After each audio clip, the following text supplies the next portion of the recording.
Welcome, ladies and gentlemen, back to TAW Gaming. My name is JoshAgeddon, and the last video that I did that was like this, a ranking video, I ranked my favorite Marilyn Manson albums.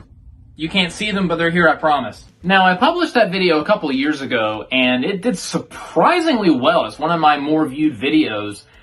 It has like a couple thousand views as of right now, and I still get comments on that video from time to time. So thank you guys very much for making that video explode the way it did.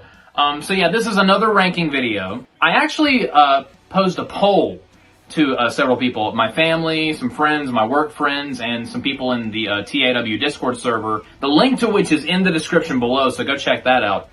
I asked the question, should I do my top 10 favorite music albums or my top 20 favorite video games?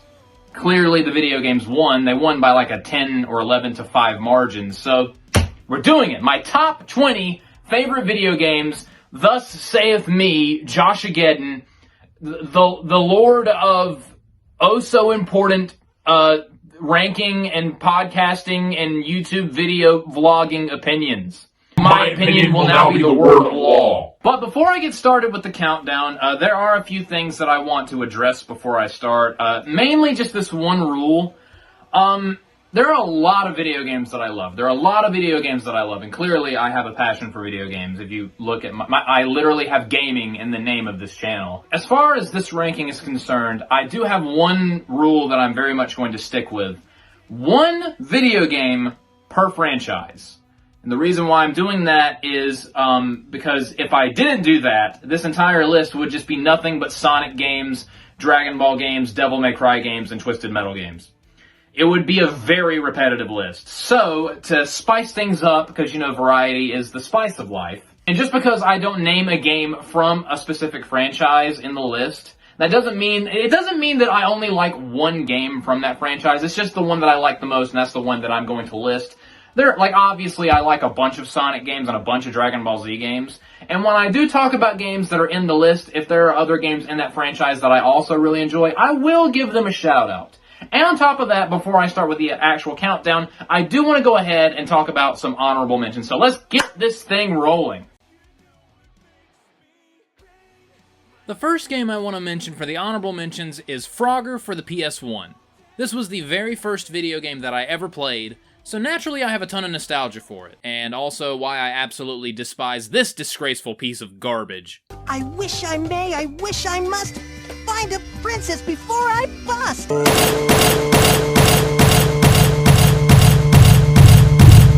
But PS1 Frogger is a bona fide classic, and I have a lot of memories playing this back when I was 4 years old.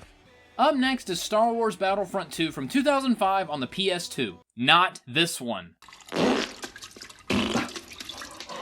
There is a different Star Wars game that will actually be on the list, and pretty high up, but it's a completely different genre from this title, so I'm kind of breaking away from the only one game per franchise rule that I just established. But again, for me, if it's a completely different genre, then it doesn't really count. But yeah, this is considered one of the greatest Star Wars games of all time, and in my opinion, it absolutely deserves it. The battles are absolutely insane, the scope is massive, the game modes are plentiful and they're all fun, and it's just so nostalgic. I love this game. Speaking of games that are of a franchise I will bring up later, but in a completely different genre, we have Dragon Ball Advanced Adventure for the Game Boy Advance. This game is so awesome, but unfortunately it never really gets talked about, and I'm not sure why, probably because it's on the Game Boy Advance and portable system games aren't really talked about that much in general, but it's such a well-done platformer. It's a shame. It takes you through the story of the original Dragon Ball series, and it also has some pretty fun 2D fighting elements, so long as you just so happen to have a friend who also has a GBA for some 1v1, because for some reason the GBA only does co-op if you have two people that also have two GBAs. The whole thing with the GBA is just weird. I love that console, but still. Up next is one of my favorite racing games that almost made the list, Hydro Thunder for the Dreamcast. This is such an underrated boat racer that I used to play at my uncle's house when I was little. Again, it's never really talked about, which in this case I kind of get because it hasn't aged particularly well, but I still think it's fun, and again, nostalgia is a huge factor in it for me. We also have X-Men Origins Wolverine for the PS3 here on the honorable mentions. The movie is complete dumpster fire garbage, But this game kicks some serious ass and more than makes up for it. It's one of the more brutal hack and slashers out there, and nearly made the list. Unfortunately, its repetitiveness and virtually non-existent story, as well as the fact that there are other hack and slashers I love that are infinitely better in just about every regard, that's what held it back from being included, but again, this game is still a lot of fun. And to round out the honorable mentions is both Prototype and Prototype 2. I got into these fairly recently, and man, they are a bloody, violent good time that tickle me right in my edgy little heart. Prototype 1 is the superior of the two, but both games are incredible in my opinion. Just some fun, mindless destruction with a free-roam, open-world environment to cause some good old-fashioned chaos. That, and I love Alex Mercer, he's so cool. But that does it for the honorable mentions. Let's start the official countdown with number 20.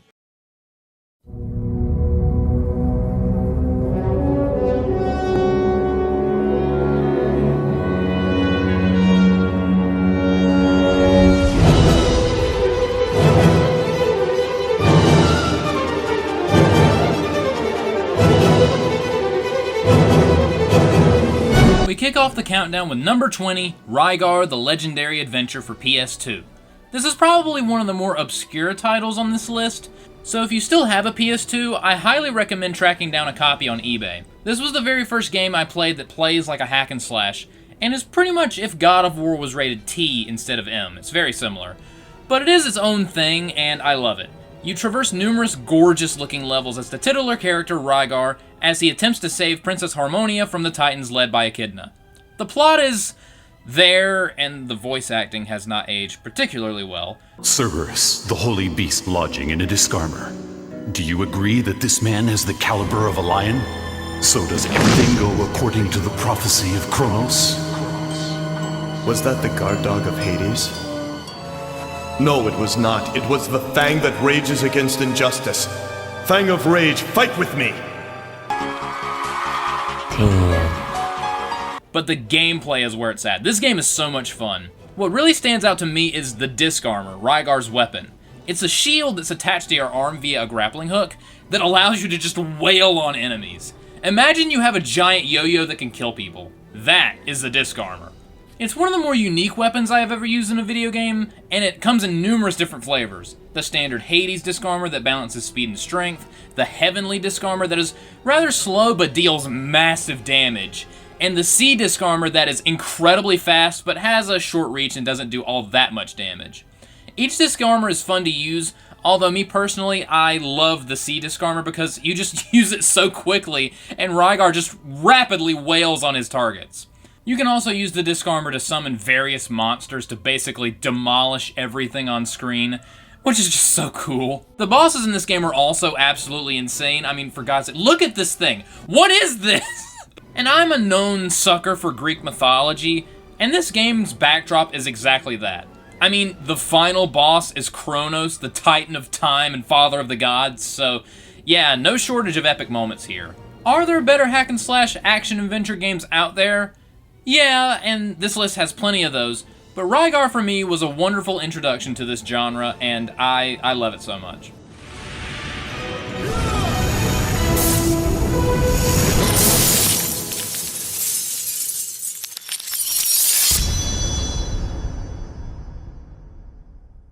Rygar: The Legendary Adventure.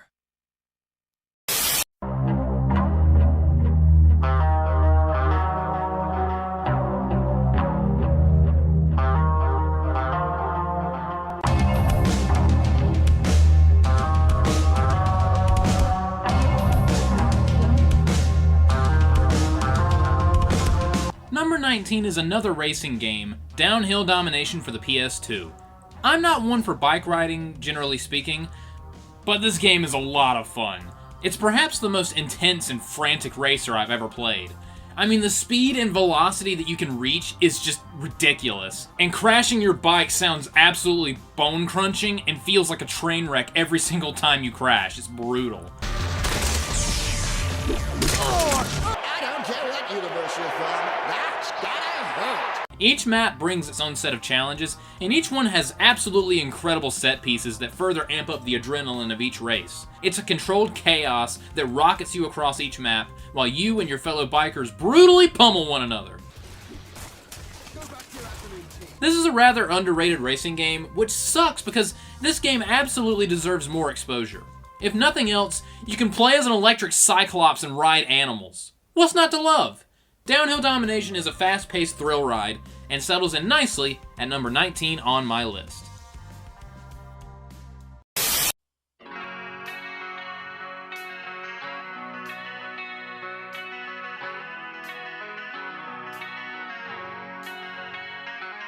Take me down to the paradise city where the grass is green and the girls are pretty. Oh, won't you please take me home?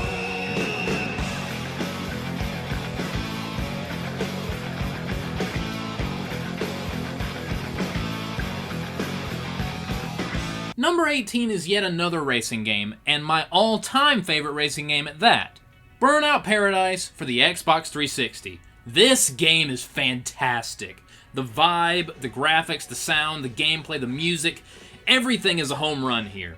Other Burnout games may be more popular than this one, but this is my favorite, and in my opinion, it's the best one. It's so intense and incredibly fast, much like Downhill Domination that I mentioned earlier, but the controls here are much tighter and more responsive.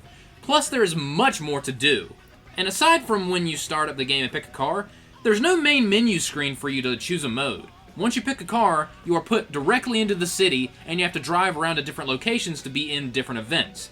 I personally love this, because the game is so much fun to play and control so well that I don't mind just having fun in this huge map, instead of just scrolling through a menu. The races are fun, Marked Man is thrilling, and showtime is just pure insanity.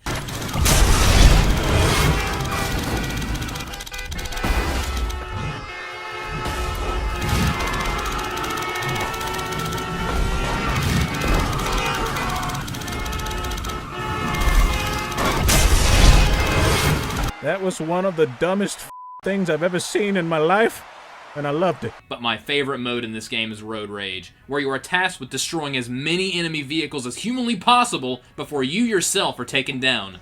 I have spent so many hours just unleashing pure devastation and carnage across the map, and man, it makes my inner 12-year-old smile.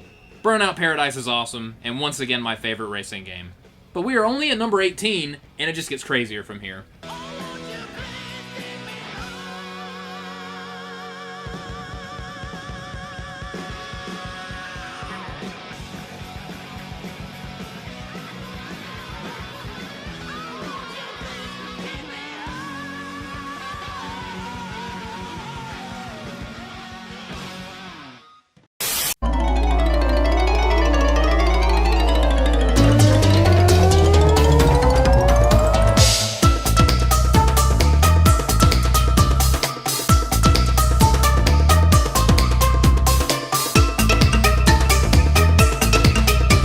Number 17 may be a bit controversial because many consider this to be a weaker entry in the Crash Bandicoot series, but I could care less. I love The Wrath of Cortex for PS2.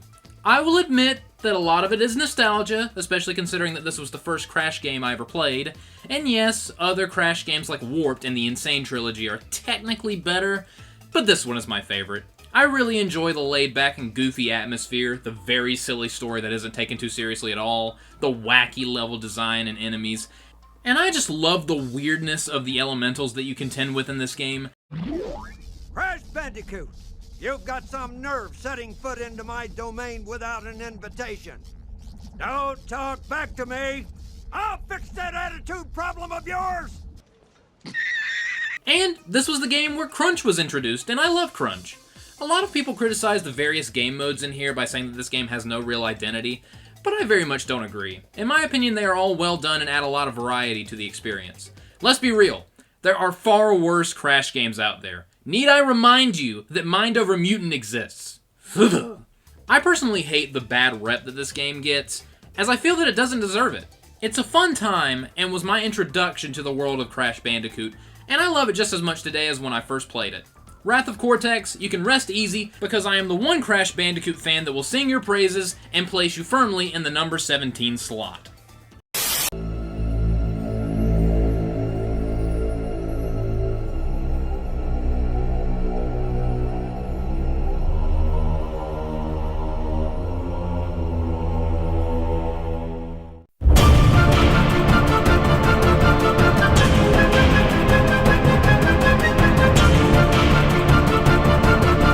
16 is absolutely going to be an eyebrow raiser because a lot of people do not like this game, and God, I just don't understand why. Marvel Nemesis Rise of the Imperfect for PS2 is the most overlooked and underrated superhero game ever. I said it, this game rules! It might be the darker and edgier tone that turns people off to it, but I love super edgy stuff, so it's right up my alley. It's so early 2000s that it hurts, and again, that is precisely what I love about it. And not just that, but it's a fun arena fighter with a dark and gritty story that isn't afraid to take risks. For God's sake, the game has the balls to kill Captain America and the Hulk in the opening cutscene. I can respect that. And in the story mode, you can literally play as the villains and kill superheroes. I can't think of another game that allows for that and makes it work. I will say that after a while it can get very repetitive, as there aren't exactly a lot of ways to attack and there aren't very many combos, and versus matches often boil down to pick up object and throw at enemy 100 times until someone dies, and the character models can be a bit weird looking at times. But that doesn't ruin the overall experience for me. It's dark, ruthless, campy, and ridiculous in all of the good ways. And honestly, I wish more Marvel games were as dark as this one. Oh, and this Wolverine fatality makes me question how this game isn't rated M. I mean, look at this!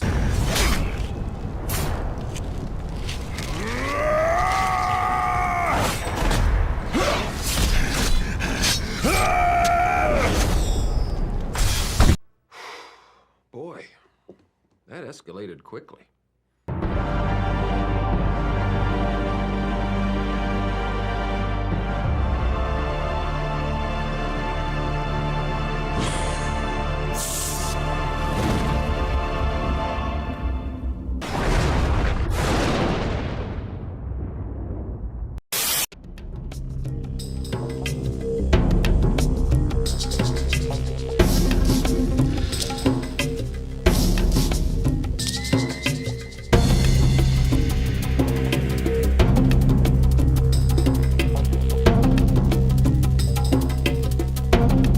Number 15 is definitely a game you would not expect me to enjoy, but I absolutely do.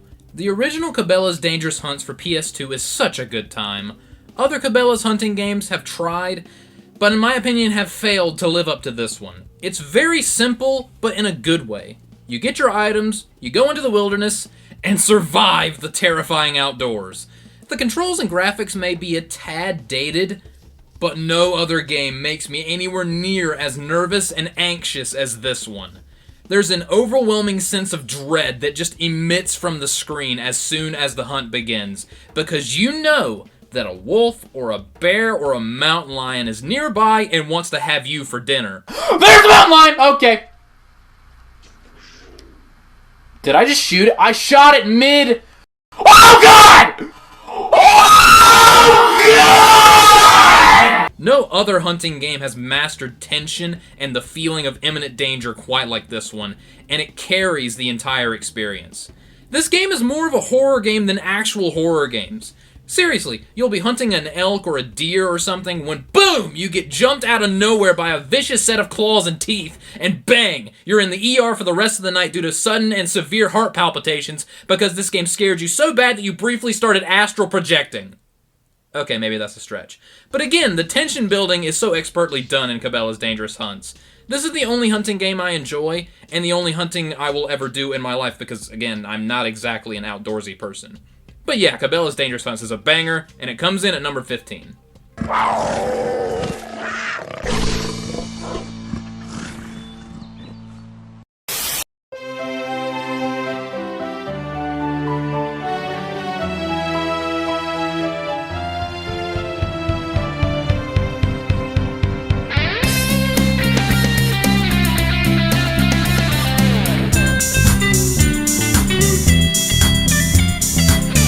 Number 14 is perhaps the most overlooked platformer ever made, Ty the Tasmanian Tiger for PS2.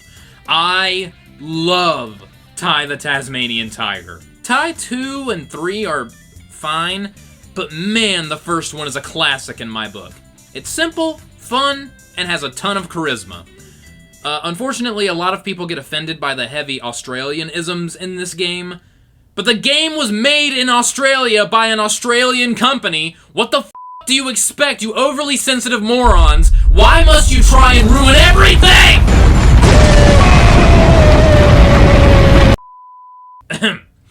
Ty's great. The story is fairly simple, as is the gameplay. It's not a difficult game by any stretch of the imagination, and it's not overly complex, but it doesn't need to be. It's so charming to me that I just fall in love with it over and over again every time I hear the first note of the theme or the clanging of a boomerang. Those are my two favorite aspects of the game, by the way. The music is so fantastic and just perfectly fits the aesthetic of an Australian adventure. And the boomerangs are so freaking cool!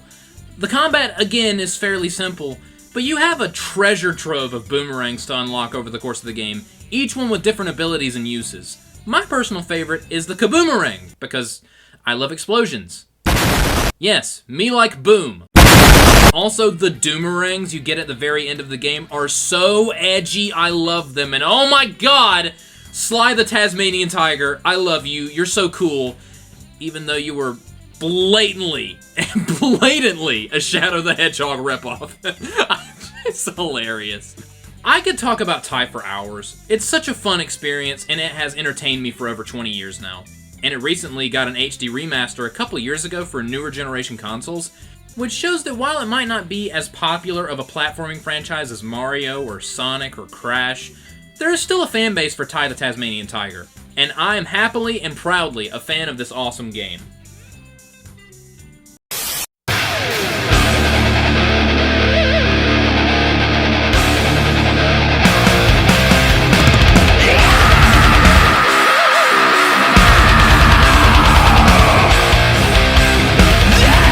Number 13 is WWE SmackDown vs. Raw 2010 for the Xbox 360, and is hands down the best pro wrestling video game I have ever played.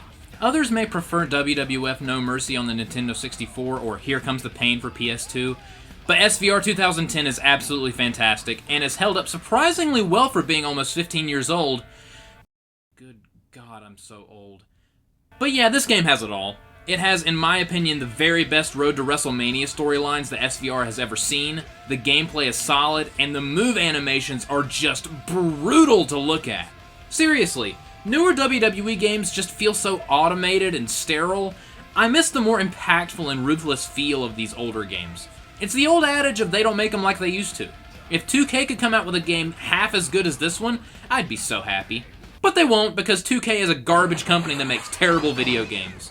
This was, to me, the last truly great WWE video game, although SVR 2011 is fairly decent in its own right. But what really gets this game on the list for me is the fact that this is the game that got me into pro wrestling in the first place.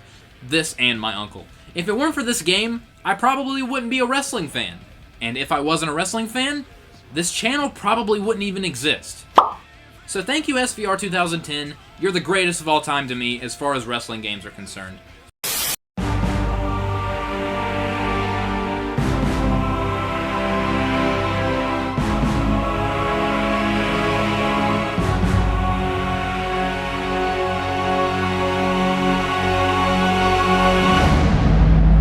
Number 12 is perhaps one of the most iconic platformers of all time, SpongeBob SquarePants Battle for Bikini Bottom for PS2.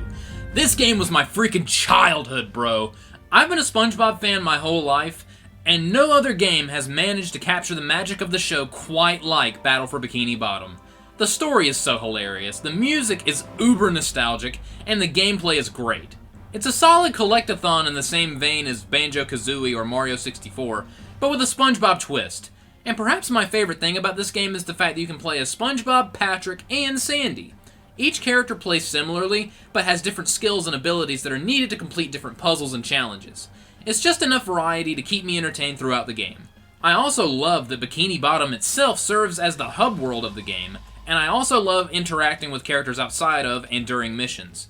Now, a couple years ago they came out with Rehydrated, which is basically the same game but with more updated graphics for more recent consoles, and I love that version as well, but nothing quite tops the original PS2 classic.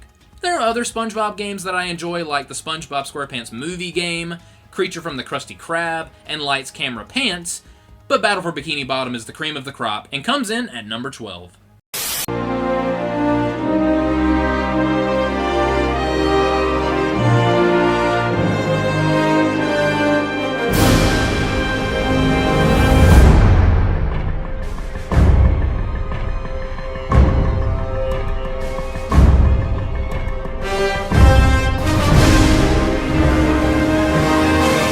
number 11 is the one and only shooter that makes my list, as I personally am not very crazy about the genre.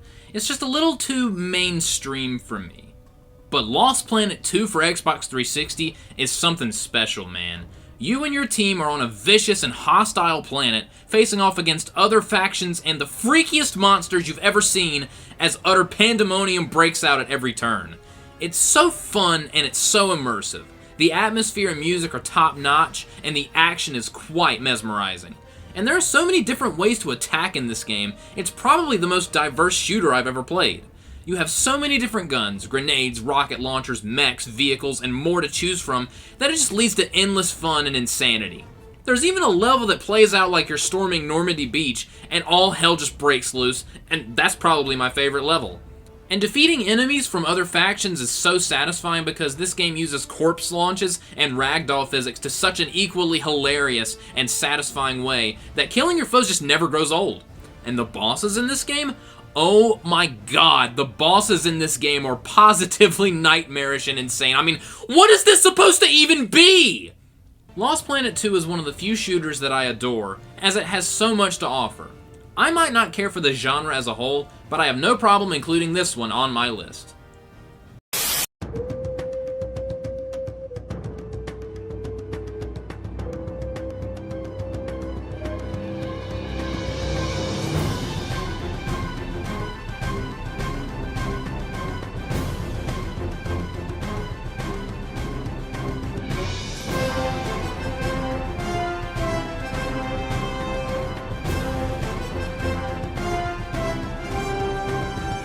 Number 10 is Pitfall, The Lost Expedition for PS2. This is action-adventure at its absolute peak, and is one of the most nostalgic games on the list. Me, my brother, and my mom would spend hours trekking through the jungles and frozen lands of this incredible action-adventure game. I love it. It's probably the most massive game I've ever played, as the map is just positively gargantuan. It has so much personality, and it's just a fun, wacky adventure with this goofball named Pitfall Harry. The game had me hooked instantly when I first saw the opening level where you have blue fire hands and are fighting a demonic jaguar. Sign me up! What is this game? This game is also pretty crazy, as you at various points swap bodies with a monkey, a scorpion, and a penguin. Also, you can run on lava. Don't ask me, I didn't make this game. But I'm here for it! It's a very strange and weird PS2 adventure, but I love it and I grew up with it. I won't lie though, what keeps it from going any higher is the fact that you have to do a lot of backtracking in order to complete the game, which is very annoying. It doesn't ruin the experience for me or my opinion of it, but it still does take some points off. I will, however, add points back for Quick Claw, the talking jaguar. Easily the best character in the game. You slip on a rotting mango. You fly onto your back as the snake goes airborne.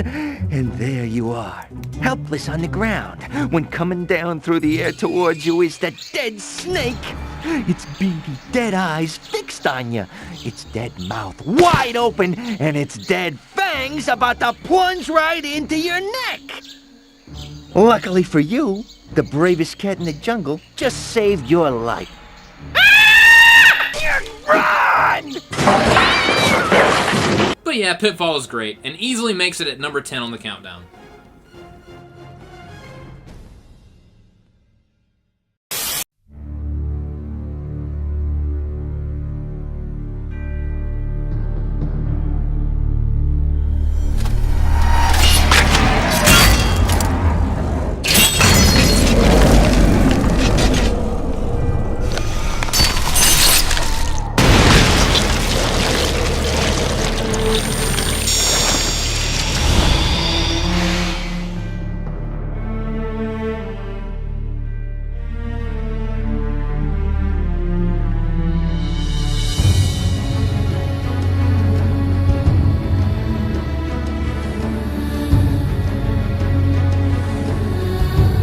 Number 9 is my all-time favorite arcade-styled fighting game from my favorite fighting game franchise, Soul Calibur 3. I know most people prefer Soul Calibur 2, which is a fantastic game in its own right, but my favorite of the series is 3. In my opinion, it takes everything from 2 and adds to it. The gameplay is just as fast and intense as ever, the story is just as great, And the number one point in its favor for me is there's just so much cool stuff to do in 3. You can do a standard versus match with a friend, go through a character's story in Tales of Souls mode, create your own character, and do this odd but fun RPG-esque mode called Chronicles of the Sword, and so on and so forth. In Tales of Souls mode, there are quick-time events that can actually impact the flow of your character's story, which I think is a nice touch as it gives you some control as to how your character's narrative unfolds. One thing, though, that drives me absolutely nuts is that it's nearly impossible to reach the secret final boss in Tales of Souls because you have to do certain missions a certain way while never losing a single round. And the secret boss is Night Terror, Nightmare's super form, where he has absorbed both Soul Calibur and Soul Edge, and has become this huge monstrosity thing with flaming wings and a Dragon Ball Z energy wave attack laser thing that takes away most of your health in one shot. How is that fair? That little annoyance aside, I love the variety that Soul Calibur 3 brings to the table, especially since each mode is done pretty well and the gameplay is every bit as solid as Soul Calibur 2. 2 might win a popularity contest, but 3 is the one that makes it on my list at number 9.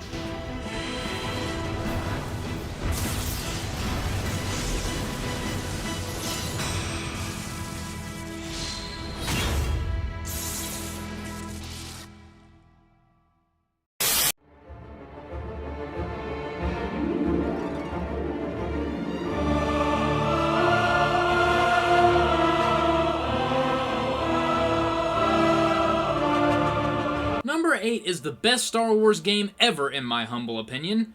Battlefront 2 was great, but Revenge of the Sith for PS2 is better. My god, the lightsaber action in Episode 3 is the best that it has ever been in any Star Wars game, period, with maybe some serious competition from Jedi Fallen Order, and maybe Jedi Survivor, but I won't lie, I haven't played that game yet.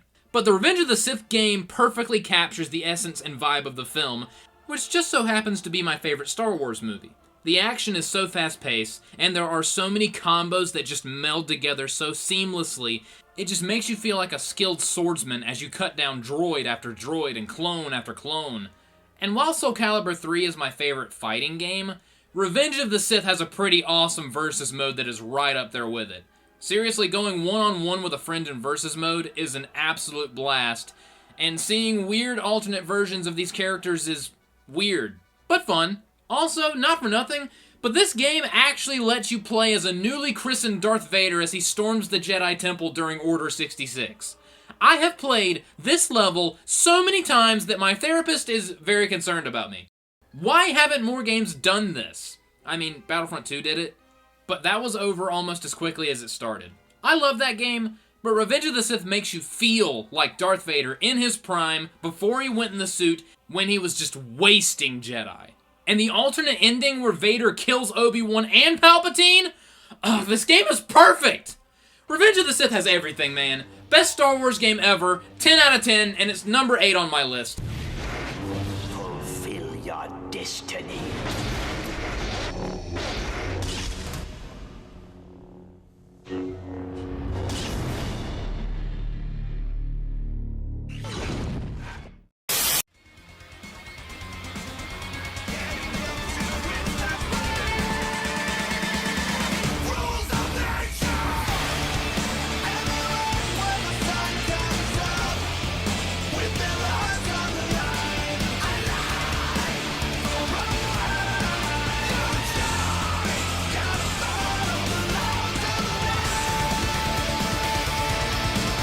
Number 7 is Metal Gear Rising: Revengeance for Xbox 360.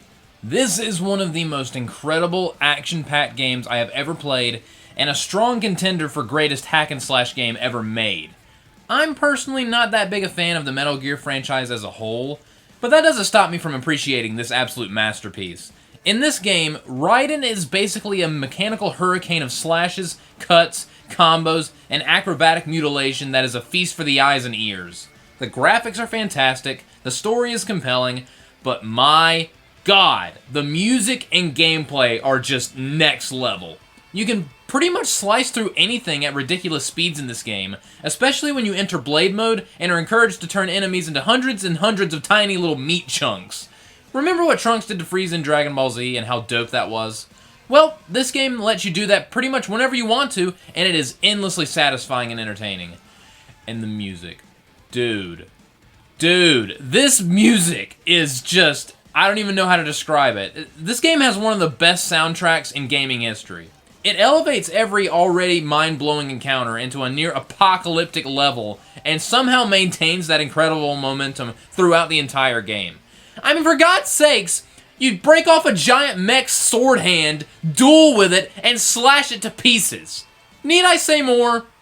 This game is a glorious dance of death that is definitely the most unique experience I've ever had. From top to bottom, this game is simply jaw-dropping and makes it onto the list at number 7.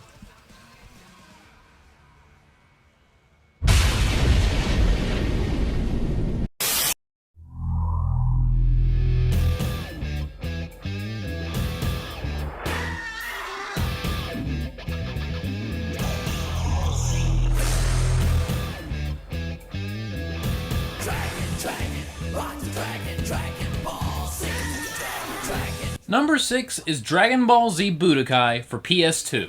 This is hands down my favorite Dragon Ball game of all time. Is it the best?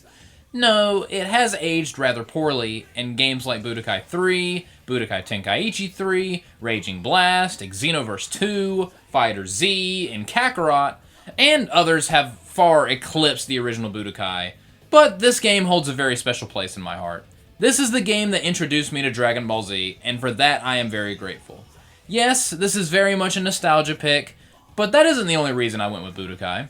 The game itself, while dated, is still a lot of fun. The atmosphere of the game perfectly adapts and embodies Dragon Ball.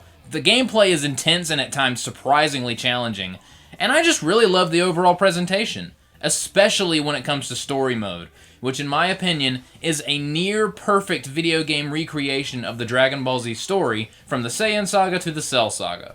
So much passion and love for the source material was poured into the presentation of this game, and it's palpable. Do other games do it better? Sure. But Budokai 1 did it first, and it did it incredibly well, especially for its time. Every time I go back and play this game, I'm immediately transported back to early grade school, and I am reminded why I fell in love with this franchise in the first place.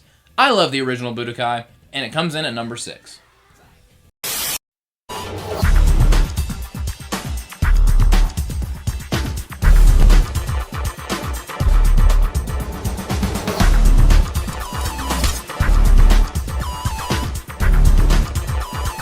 Number 5 is my all-time favorite Spider-Man game, and my second favorite superhero game overall.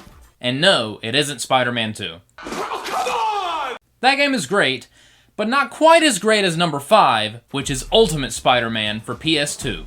Ultimate Spider-Man is a pitch-perfect comic book video game, and is probably one of the more overlooked Spider-Man games to have ever been released. I always hear about how great Spider-Man 2 on PS2 is and how great PS4 Spider-Man is, but I rarely ever hear this game get praised, which is a shame because this game is every bit as iconic in my opinion. The cel-shaded aesthetic is perfect, the story is gripping and very well written, the music is top-notch, and the gameplay is so much fun. Spider-Man 2 did revolutionize web swinging, but this game maintained that momentum and is every bit as fun here. But the standout for me in this game is the inclusion of Venom's gameplay, which is just fantastic. Just tell me, what other game lets you eat children and snap people's spines as a giant hulking Venom? Exactly, don't at me. Also, I personally think a more purple-shaded Venom looks better than the purely black Venom. It makes him stand out more and looks more eerie. Also, you get to contend with a who's who of Spider-Man villains, including some who are more unknown to average fans, and I appreciate their addition. The Rhino boss fight in particular is one of my all-time favorite boss battles. It just feels like you're going up against an unstoppable tidal wave of force and power and destruction, and have no choice but to rely on your wits and better maneuverability in order to win. It's fun! Ultimate Spider-Man to me is the ultimate Spider-Man adventure, and it sits near the top of the list at number 5.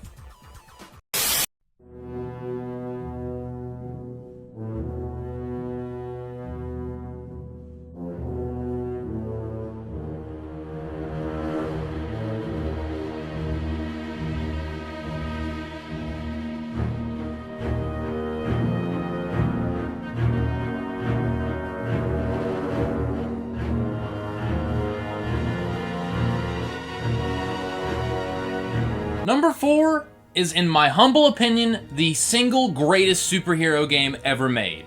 It's the Incredible Hulk Ultimate Destruction for PS2. Where do I even begin?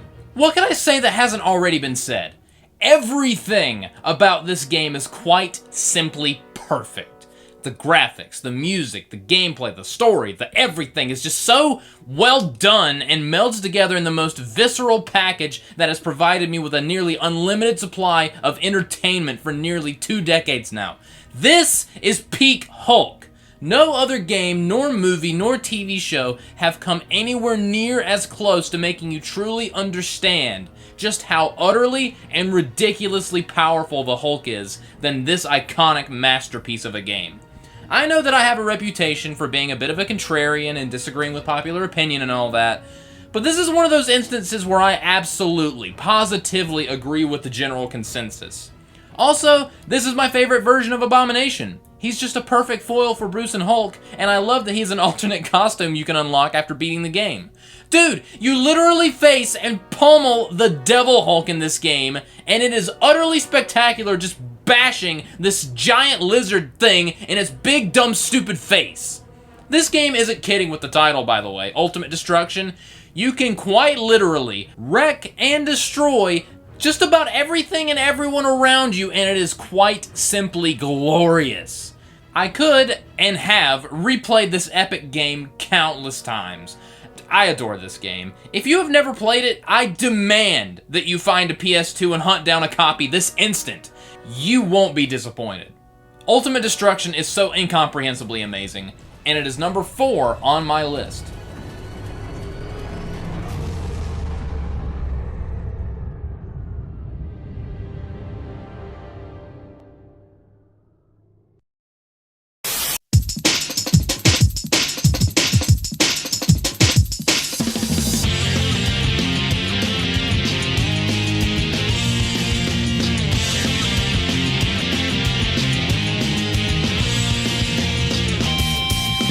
Number 3 is a game that I'm sure many of you expected to be at number 1. And trust me, I heavily debated on it myself. But it's just not quite as good as the next two, even though the margin between these 3 is incredibly close. But yeah, number 3 is Sonic Heroes for PS2. I cannot describe to you in words just how much I love this game, but I can try. Sonic Heroes is my happy place, and I'm not ashamed to say it. I've been a Sonic fan forever, and to me, no other Sonic game captures the feeling of a fun adventure where the goal is to quite simply have a good time, quite like Sonic Heroes. Sonic Adventure 2, Generations, Mania, Forces. Yes, I like Sonic Forces. Come at me, bro. Frontiers, and the classic Sonic games are all great in their own ways, but this game just speaks to me, bro. It gives me a sense of pure joy and bliss that no other game does, and I attribute that to my favorite aspect of Heroes, its incandescent personality. This game just oozes charisma, and quite simply puts a big dumb grin on my face every time I hear the iconic theme song. But again, it's not just nostalgia. The game itself, while flawed here and there, is a lot of fun to play. Switching between 3 characters for 3 different playstyles is such a unique approach to Sonic, and it adds so much variety that other games in this franchise just simply don't have, or at least not in this way. That and all the levels are amazing, except for Casino Park. That level is what I imagine spending an eternity in hell must be like.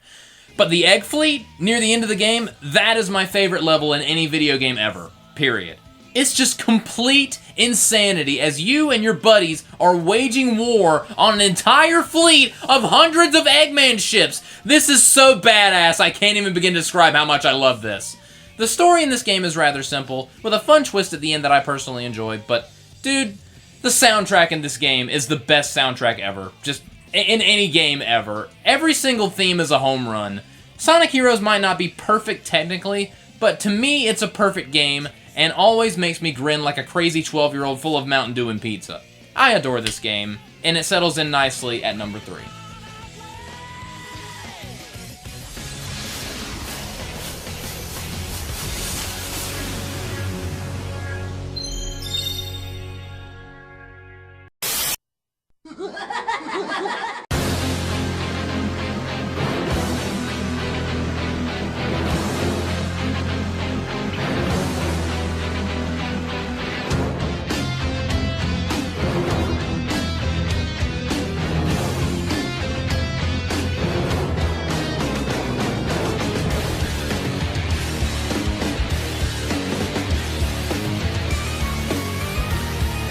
Number 2 might be a tad controversial, as many Twisted Metal fans just don't seem to like this game at all, because they are completely out of their minds.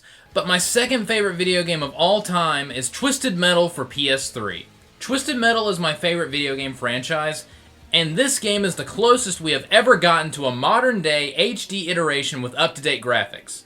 I grew up with Twisted Metal 2 for PS1, and I have a ton of nostalgia for that game, but this is what I imagined that game could look like in a more recent console. Yeah, some aspects of the story mode aren't that amazing, but my God, the gameplay is, in my opinion, the best in the franchise. The combat in this game is so ferocious and fast, yet I always feel in complete control of my vehicle despite moving at insane speeds with death and destruction all around me. As much as I love the older Twisted Metal games, a lot of them feel rather stiff. That simply is not the case here. I feel free to move however I please, which really comes in handy when Armageddon is unfolding right before my vehicle.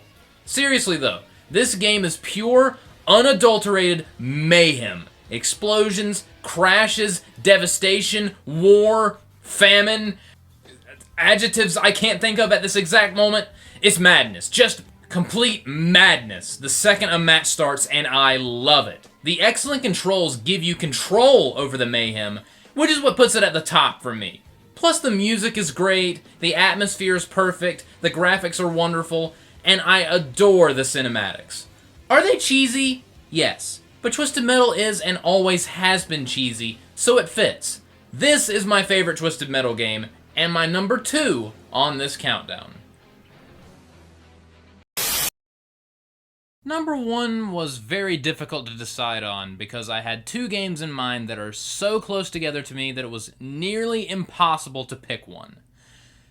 But as much as I adore Devil May Cry 3, I had to go with 5.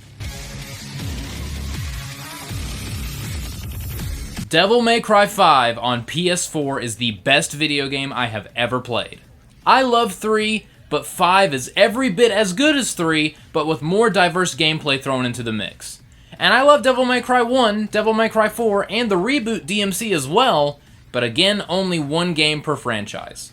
Devil May Cry 5 is the complete and total package, and honestly a game that I thought would never happen. As much as I love the reboot and feel the hate it gets is unjustified, it was nearly the end of the whole franchise, I will admit. But we got very lucky as Capcom decided to go back to the original material and give us a game that is nothing short of a celebration of all things DMC. The graphics, music, plot, and gameplay are all masterful and come together in a spectacle of the ages. My favorite thing about this game is that it has such a varied approach, as you can play as 3 completely different characters who all fight drastically differently from one another. Especially V. V's gameplay style is my favorite, which surprised me. You have your own demon henchman beat the absolute crap out of your enemies and wear them down to where you, yourself, can deliver the killing blow. I didn't expect much from this concept, but man, the execution is flawless. Nero and Dante are awesome to play as well, and my God, Dante has a motorcycle that turns into 2 chainsaws? Can you see why this is my number 1 yet? That and Dante dancing like Michael Jackson is the single greatest moment in the history of anything ever, so again, this game topping my list should not be a surprise. Devil May Cry 3 came close, but 5 has everything I want in a video game and then some, and tops the list as my number 1 favorite video game of all time.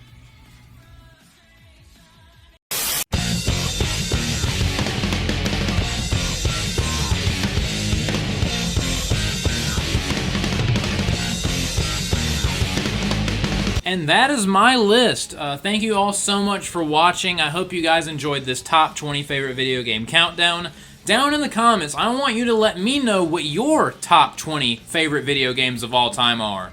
Doesn't matter what console or genre or franchise, let me know what games you like.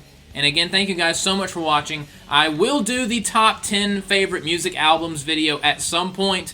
But I have no idea when that's going to be. But again, thank you guys so much for watching. Like, comment, subscribe, and all that fun stuff, and I will see you guys next time.